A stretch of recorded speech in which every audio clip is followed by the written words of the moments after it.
Well, hello, Bible Love listeners. Welcome back to our summer series. Actually, this is our first interview in our summer series. We are talking with writers, authors this summer, and we've got all kinds of cool folks we're bringing your way. And the first one I will introduce in just a minute. But our series this summer, we are going to be praying for the joy in God's creation because all of these people are creators.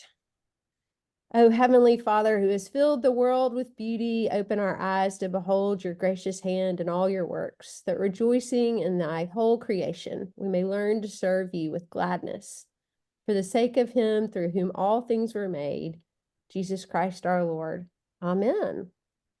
So today I'm so excited to have Harrison Scott Key with us. I was reading Harrison's book this summer when I got, or the spring when I got the idea to talk to writers who have written and referenced the church and community and God in their writing. And Harrison, I'm such a big fan. I kind of fangirled on you when we got on, and love your work so much. Your most recent work, How to Stay Married, the most insane love story ever told, was heartbreaking, funny, and every emotion in between. So thank you for putting your work into the world.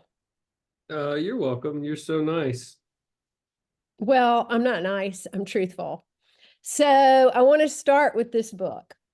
So something really important happened in your life that made you want to write about this book or write about this subject. And in the writing, you talk a lot about your church community and kind of how that sort of kept you going and with lots of other things. So would you kind of just give us a little brief synopsis of this book? Oh, that's my least favorite question. Oh gosh, I'm so sorry to start No, it's the with that. first question everybody asks. They all Okay, say, please tell us about your book. When they know, I know you know because you I read do it. know. But I I do. know you want me to tell your readers, listeners, and I will tell them. I describe it a little differently every time I describe it, and it's a very difficult book to describe.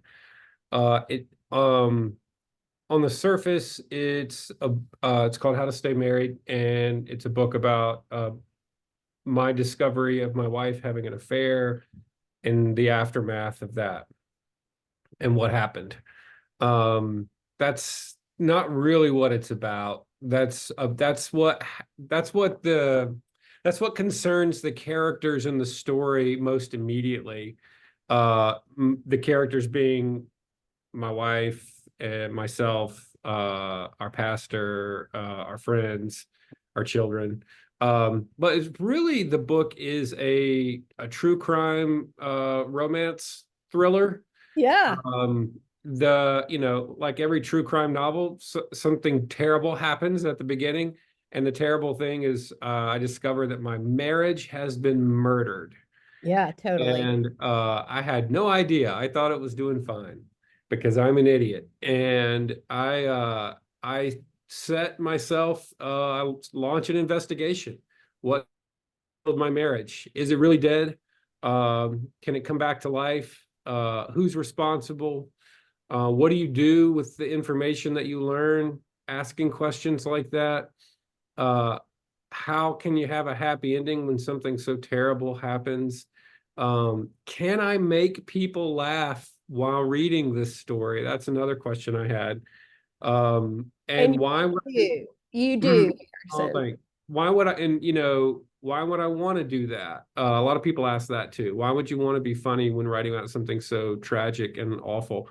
And we can talk about that a little bit later. But that's really the story. It's an investigation. It's me trying to figure out what happened in the past that I wasn't aware of in my own life, with my wife, and what's happening in the present. What decisions should I be making about this new information about my wife having an affair with our neighbor, a guy who was my friend? Um, Is it okay to, like, can you kill somebody more than once? Can you Right. murder them 3 or 4 times in a row? Is that legal? Is that okay? There are a lot of questions in this book, but that's basically what it's about. Well, and one of the things that I loved about your book so much is that I felt like you deeply looked within inside yourself. You didn't just blame your wife for having an affair. You looked within yourself to say, where did it go wrong? What did I do that could have been better? What did she do that could have been better? And a lot of people just want to blame someone else when something tragic happens in our lives. And a lot of people want to blame God, which is fine. God can take it. I believe that. Read the Psalms. But I was just so impressed with we never want it to be our own fault, and you took ownership of what you could have done better, how you could have been a better spouse. And that was just really mind blowing for me because I don't think a lot of people can do that. What are Well, your thoughts on that? that's definitely not the knee-jerk reaction. I mean, it is okay to blame your spouse when they have an Sure. affair. Uh, excuse me, and because it's a very, very bad thing. And as as progressive and open-minded as our culture in general seems to be, in every novel, every TV show, every film, every life, where somebody experiences a betrayal like this, where their spouse is, so to speak, seeking their bliss with someone else and seeking their truth with someone else. No matter how progressive and open-minded and intellectual and cool and amazing and hip we get, something like that is a terrible tragedy, and it creates so much anger, even in the most open-minded spouse. And so, your first reaction is, "This is awful. You're a monster. What happened? Why did you do this?" Sure. And that was my reaction too. Um, but there are different questions here, and is betrayal, infidelity a terrible thing, and is my wife to blame? Well, for the act itself, for sure, she's to blame. But a marriage is two people, and ideally not three or four or Right. five or more. But a marriage is two people. So, a really, really good friend, and there's a scene in the book where I describe this. It was a series of really great uh, counsel that I got from specific people that compelled me to sort of look in the mirror first. Yeah. And the first counsel was the friend who said, I was ready to burn all my wife's clothes in the yard, um, just so confused and shocked. Uh, and within 24 hours of my learning what happened, a friend said, are you going to fight for your marriage? Are you going to do that? And so that was the first step. That was like, oh, wait, it wasn't, what are you going to do to this guy? What are you going Right. to do to your wife? Are you going to move out and protest and let her take care of the kids and handle the house and all that? What are you going to do? And that was a really important question. Are you going to fight for your wife and fight for your marriage? That immediately shifted the light and shifted the focus of what was happening. I was like, oh, yes, wait, my marriage is a good thing.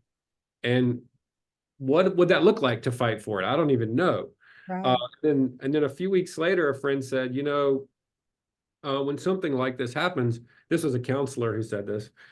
He said, and he was a buddy. This was not in therapy. It really helps to have friends who are therapists and pastors, because they do a lot of this kind of Yeah. counseling all the Right. time, We do.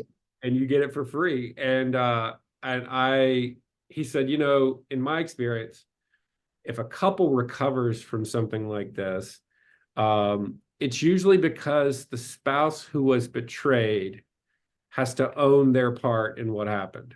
Mhm. And he was not saying, dude, this was your fault.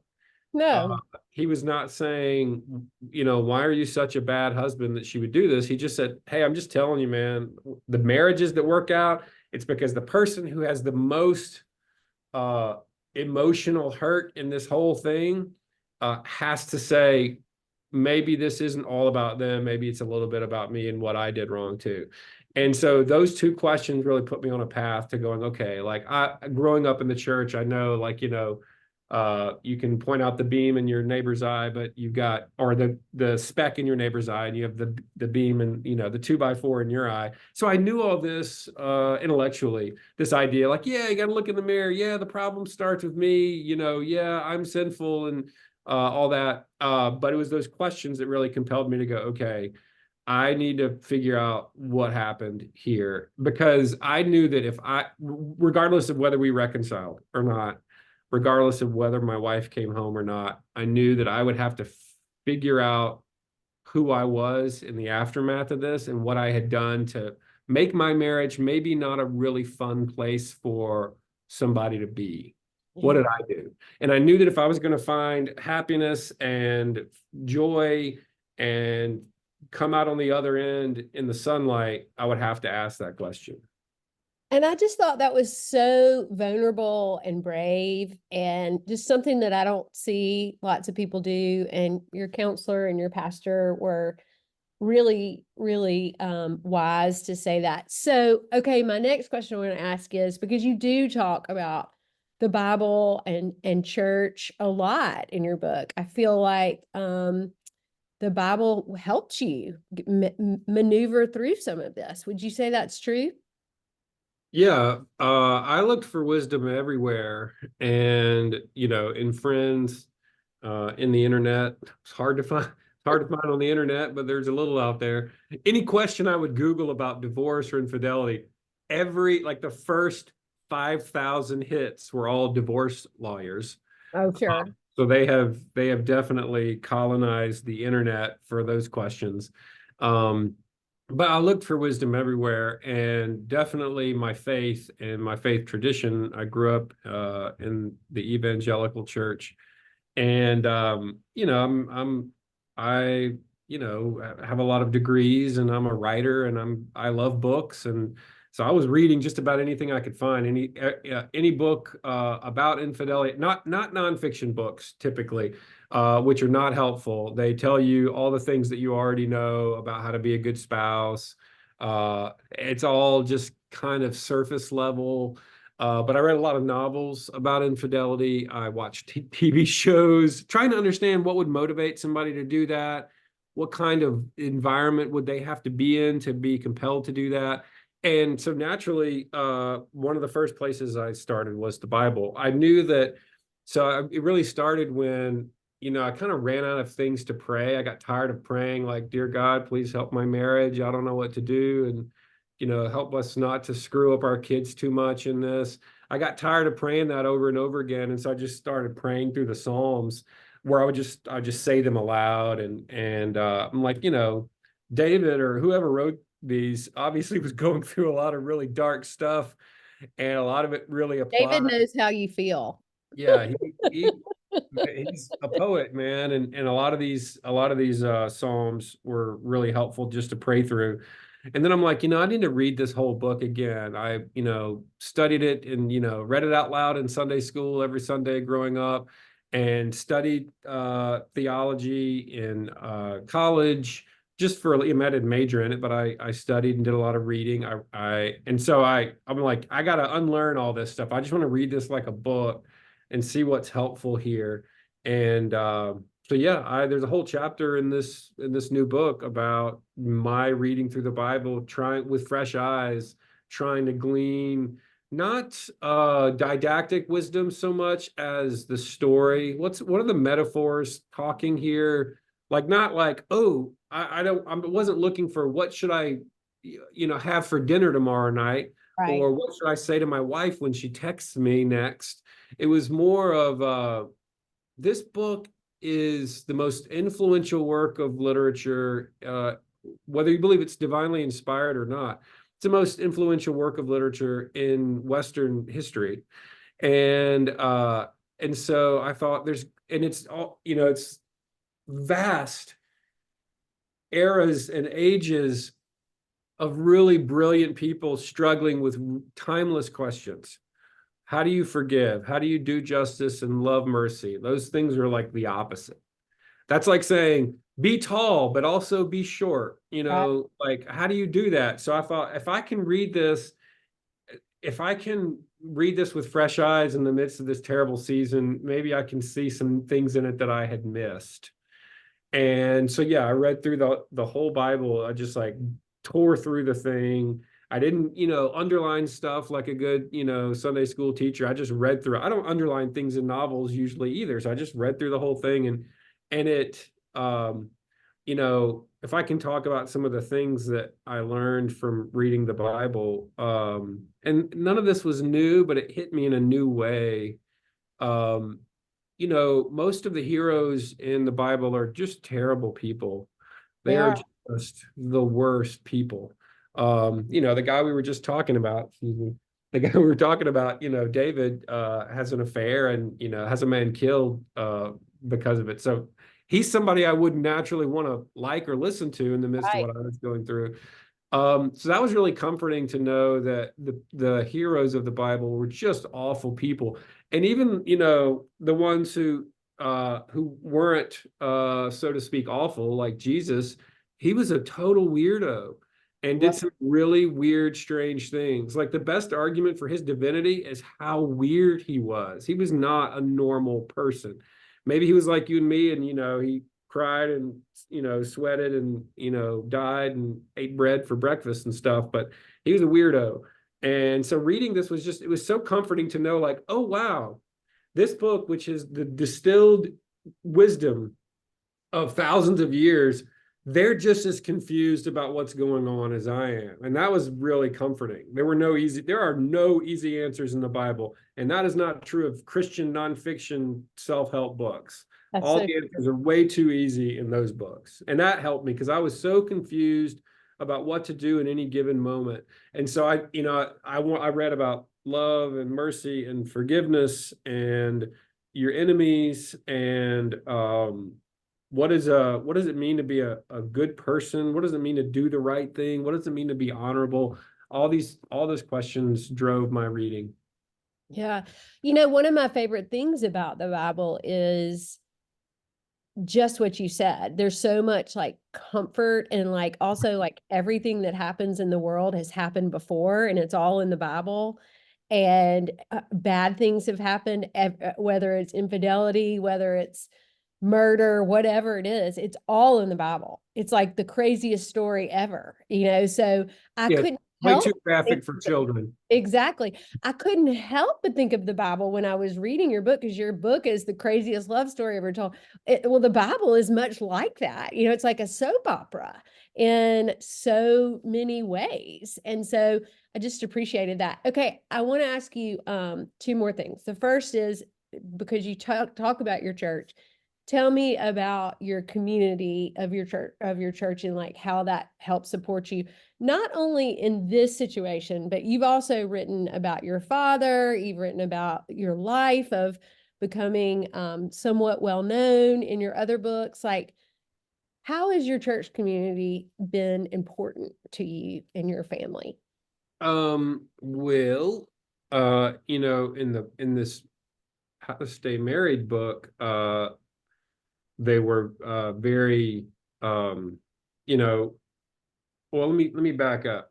So when something goes wrong in your life, like an affair, I do think a lot of people they either want to tell nobody or they want to tell everybody. And both of those are really bad ideas. Right. Do not tell everybody and do not tell nobody. Um, and this, because when people ask, like, how did your church help? That's kind of what they're asking. Like, well, obviously you got to tell them what's going on. You got to tell somebody. The reason you shouldn't tell everybody is because you will become an AT&T operator. You will spend all of your time updating everybody on what's going on, and they will all want to know and to help and how can they pray for you. And you'll spend all day long texting and talking on the phone when you also have to be working and doing laundry and living your life. It's Right. already like having two full-time jobs when something like this happens, if not three. And so you want to keep the circle small and of your core group if something terrible like this happens. If 3, 4 families at the most that's probably already a lot of people. to be talking to. If you tell more than that, it'll just end up making things harder and weirder for you, even if that's not necessary. I'm sure there are exceptions to that. So in our case, there were the people in our church who knew what was going on and those who did not. And that is an important distinction to make.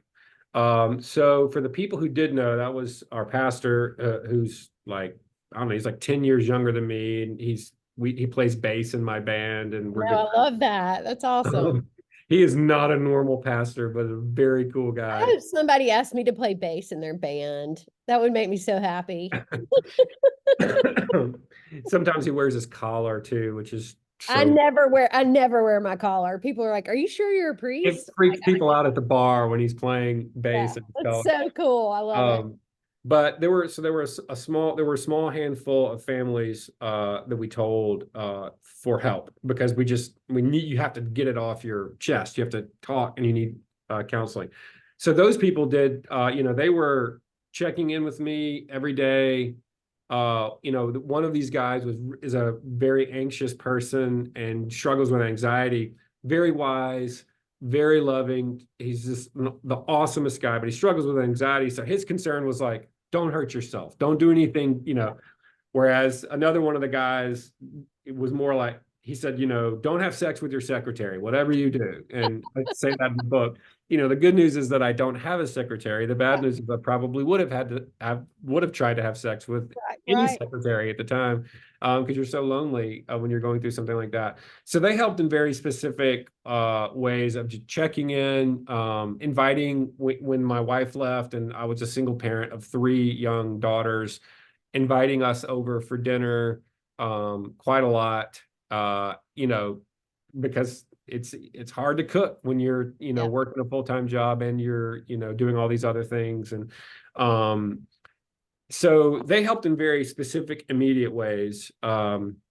rest of our church did not know until Lauren and I had finished the book, and because she writes a chapter in the book too, and we actually had an invited group come to the church, and it wasn't just church people. There were a lot of our friends from town, and we kind of did a beta test of, I read a chapter and Lauren read a chapter, and then we took questions from the audience just to see what it was going to be like. That's when a lot of people found out, and that was only about 9 months before the book came out. Oh, wow. But those people who did not know also did something really, really awesome for us, which they continue to do for us, and which I hope, do for them, which is to love us in very personal, immediate ways. So it's a very small church. It was a church plant up until about a year and a half ago. So any given Sunday, between 50 and 70 people would be there. So these are people who are always inviting us over for dinner, people whose lives we're involved in. We don't just see them at church. People who we babysit for. And I mean, it's not quite like a commune, but it's close. We're all in each other's lives. Doing life together. We do life together. And so during one of the worst seasons of the situation that I describe in the book, my wife had just had a hysterectomy. Hold on, let me grab some water here. Mm-hmm. She just had a hysterectomy right after she told me that she was having this affair. So I couldn't kick my wife out yet. I really wanted to. You had to take care of her. Yeah, I wasn't going to leave because this was my home. This was my family. And I was like, you know what? I'm not going to be a jerk about it, but I'm not leaving. She thought I was going to leave because she thought I was just going to kind of do what her father had done, which was leave. Right. I was like, no, I pay too much money for this house, and my dad lives here. I'm not leaving.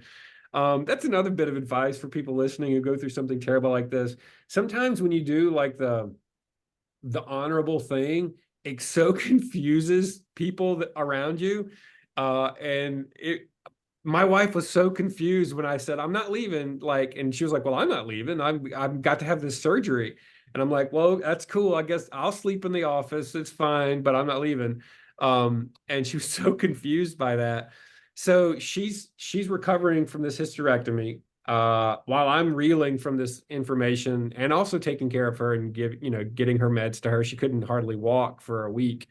But our church family, most of whom have no idea what's going on, they're bringing us food, they're checking in. It was the sweetest thing. And they had no idea how much I needed that. And they didn't even know what was going on. Yeah. And they'd come see me. They'd drop casseroles off at the door and they'd be like, "Man, you look pretty rough. How's it going?" I was like, I don't know what to say. So the hysterectomy recovery was a really good cover for all the terrible stuff Yeah. that was going on with us. Yeah, God works in mysterious ways, right? Yeah, it is a church of it is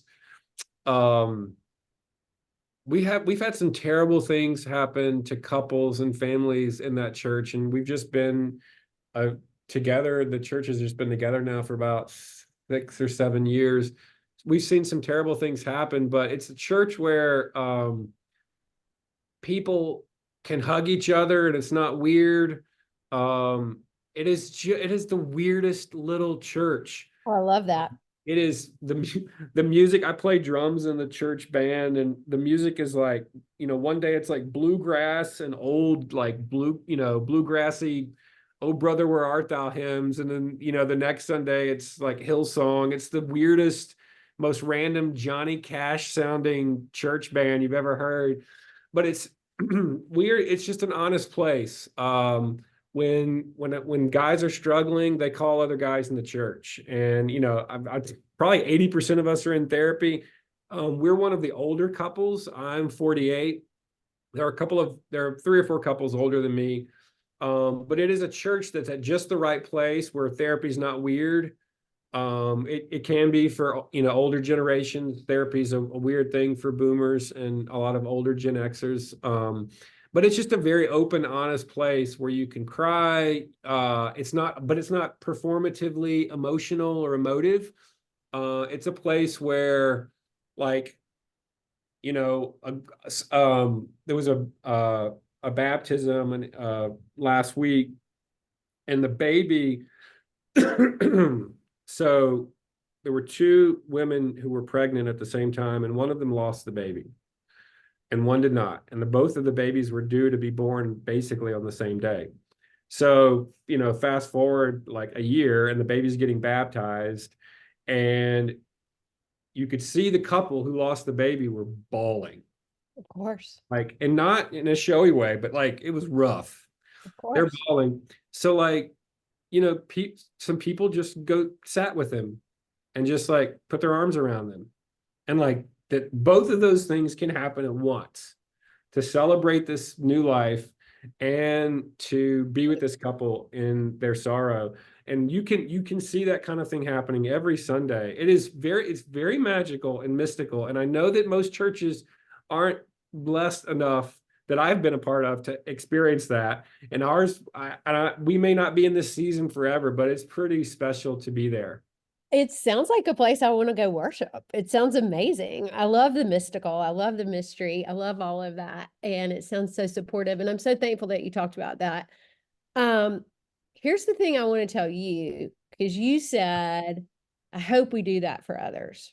Now, I know that you're a writer and you write books for yourself, I'm sure, but to sell them and to, all of that. But one of the things, and it's not just this book, it's really all of your books, the way that you express yourself and that you shared this story and your vulnerability, I know is ministering to other people. And so you need to know that you and Lauren, brave enough to do this. Spoiler alert, they're still married, they're raising their kids, they're doing life, right? But you ministered to others. And that was one of the reasons I wanted to have you on here, because I don't think people realize that you don't have to be ordained to be a minister. We all have that capability. And you got it, Harrison. So thank you, thank you, thank you for your time, for your writing. I asked Harrison if there was something new coming out, and he said he's always writing a book. So I can't wait to see what the next one is. And listeners, as always, remember that we love you, but most importantly, God does.